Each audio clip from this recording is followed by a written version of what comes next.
کیا آپ نے کبھی آزادی کے باوجود خود کو قید میں محسوس کیا ہے؟ قدیم حکیم سعدی نے اس سوال کا جواب ایک حکایت میں دیا ہے۔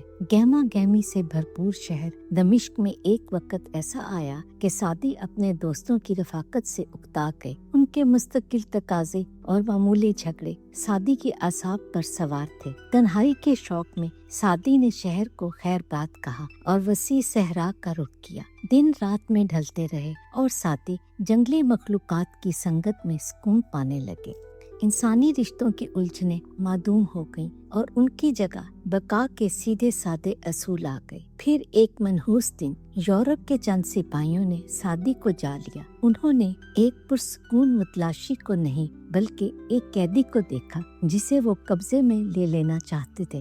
سعدی کو باندھ کر طرابلس لایا گیا، جہاں انہیں دیگر اسیران کے ساتھ، جن میں اکثر یہودی تھے، مشقت کی کھائیوں میں جھونک دیا گیا۔ سعدی کا دل اپنی پرانی آزادی کو یاد کر کے تڑپ اٹھا اور انہوں نے رہائی کے لیے دعا کی۔ اللہ کی شان کہ جلد ہی حلب کا ایک امیر شخص جو سعدی کو گزشتہ دنوں سے جانتا تھا، مزدوروں کے درمیان انہیں پہچان گیا۔ سعدی کی حالت دیکھ کر اس امیر آدمی کا دل بسیج گیا۔ اس نے تاوان ادا کیا اور سعدی کو آزاد کروا لیا۔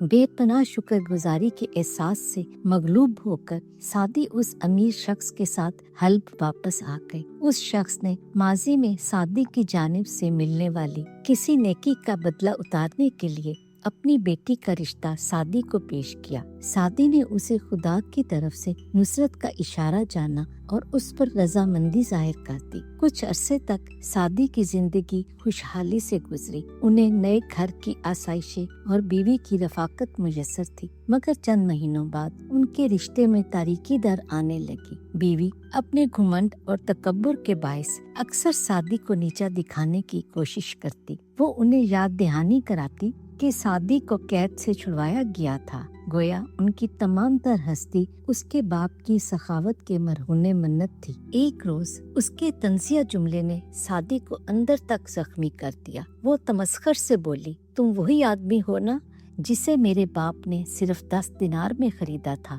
سعدی اندر سے شکستہ سہی مگر ٹوٹے نہیں تھے۔ انہوں نے سکون سے جواب دیا کہ ہاں، میں وہی آدمی ہوں جسے اس کے باپ نے 10 دینار دے کر رہا کروایا مگر بعد میں اسے 100 دینار کے عوض فروخت کر دیا۔ کمرے میں سناٹا چھا گیا۔ سعدی کے الفاظ تلخ حقیقت لیے فضا میں گونجتے رہے۔